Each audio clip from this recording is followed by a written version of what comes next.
আসসালামু আলাইকুম, welcome to my new video graphic design by Illustrator. তো ইরেজ টুল নিয়ে আজকে আমরা কাজ করব। তো দেখেন, প্রথমে আমি ইরেজ টুলটাকে সিলেক্ট করে নিলাম। তো একটা এলিপেন্স বা ওভাল এঁকে নিব, যেটা বৃত্তটাকে আমরা ইরেজ করব।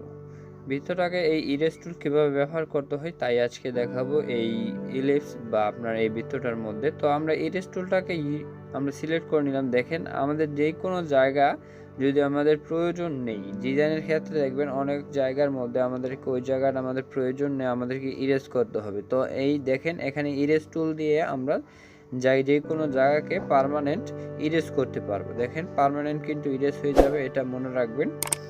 দেখেন, ইরেজ হয়ে গেল। দেখেন, যে কোনো জায়গাতে আপনার স্ট্রোক বলেন, ফিল বলেন, সবটার মধ্যে এই ইরেজ টুল কাজ করবে আর এবং ইরেজ হবে। দেখুন, এখন যদি আমরা মুভ করি, দেখেন ইরেজ কিন্তু হচ্ছে। তারপরে আপনি প্রপার্টিস থেকে আপনার ফিল কালার বা স্ট্রোক কালার দিতে পারবেন, স্ট্রোক বাড়াইতে পারবেন, এগুলা সম্পূর্ণ আপনার করতে পারবেন এই ইয়ার মধ্যে। যেই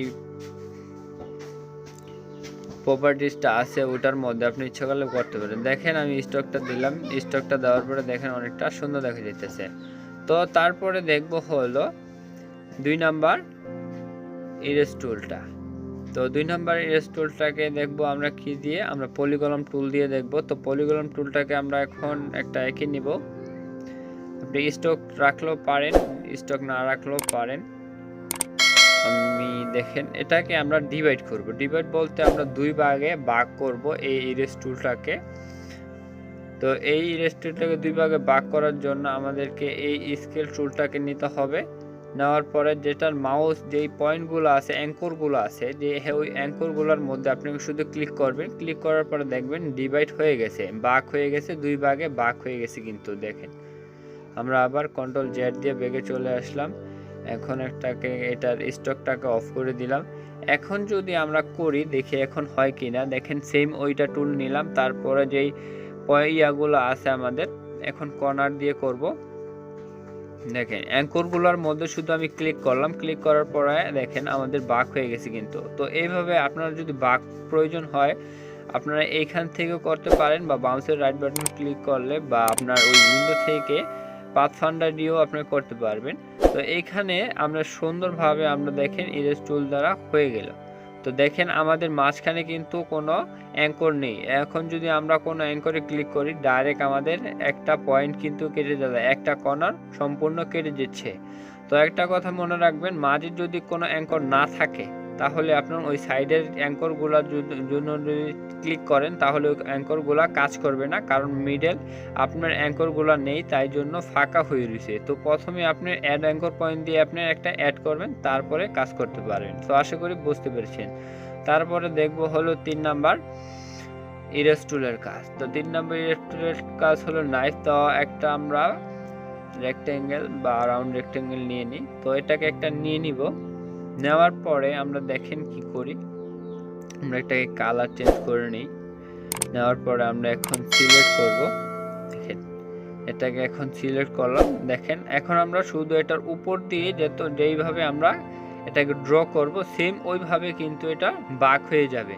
তো দেখেন, একটা জিনিস আমি এখন খেয়াল করেন, আমি কিন্তু ছাড়ি নেই। যদি আমি মাউসের বাটনটা আমি যদি এই ইয়ার মধ্যে পেজের মধ্যে ক্লিক করতাম, ক্লিক করার পরে যদি আমি এটাকে কাজ করতাম, তাহলে কিন্তু হইতো।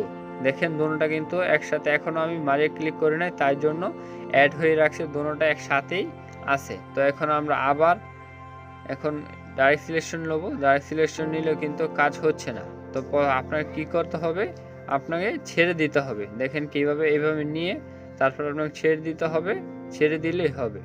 তো আমরা কি করব, আমরা এখন আবার একটাকে ছেড়ে দিব। দেখেন, আমি ক্লিক করছি, ক্লিক করার পরে আমি পেজের মধ্যে ক্লিক করছি, ক্লিক করার পরে আমি আবার এটাকে টান দিলাম, তাহলে আপনার এটা ডিভাইড বা এটাকে আলাদা হয়ে গেল। তো এই ইয়াটা আপনারা অবশ্যই খেয়াল রাখবেন যে আপনারা এটাকে আগে ছাড়বেন, তারপরে ফিরে যদি আবার এটাকে ধরেন, তাহলে আপনি ডিভাইড হয়ে যাবে। তো আপনি এই টুল দ্বারা, নাইফ টুল দ্বারা আপনি কি করতে পারবেন, যে কোনো বক্রাকার আপনি কাটতে পারবেন।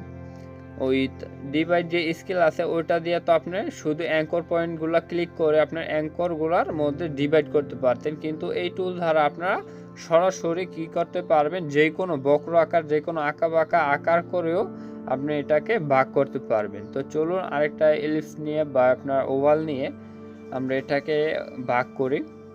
তারপর আমরা কি করব, ওই নাইফ টুলটাকে এখানে নিব, নেওয়ার পরে আমরা কি করব, এখন আমরা এটাকে ভাগ করব। দেখেন আমি একটা শেপ এখানে ড্র করে দিলাম। দেওয়ার পরে আমরা এখন সিলেকশন টুলে যাব। সিলেকশন টুল থেকে আমরা পেজের মধ্যে ক্লিক করব। ক্লিক করার পরে দেখেন পেজের মধ্যে ক্লিক করলাম, আগে ডিসিলেক্ট করলাম, ডিসিলেক্ট করার পরে আবার সিলেক্ট করে যে কোনো একটা ধরে যদি উপর নিচে করি বা এই শেপটাকে নড়াই, তাহলে আমার দেখতে পারবো ভাগ হয়ে গেছে। তো আশা করি আপনারা এই নাইফ টুল বা আপনার যেই রিমুভ করার টুলগুলো আছে, ইরেজ টুলগুলো, আশা করি আপনারা বুঝতে পেরেছেন। বুঝতে থাকলে অবশ্যই লাইক করবেন এবং সাবস্ক্রাইব করে রাখবেন পরবর্তী ভিডিওগুলো দেখার জন্য। Thank you for watching this video.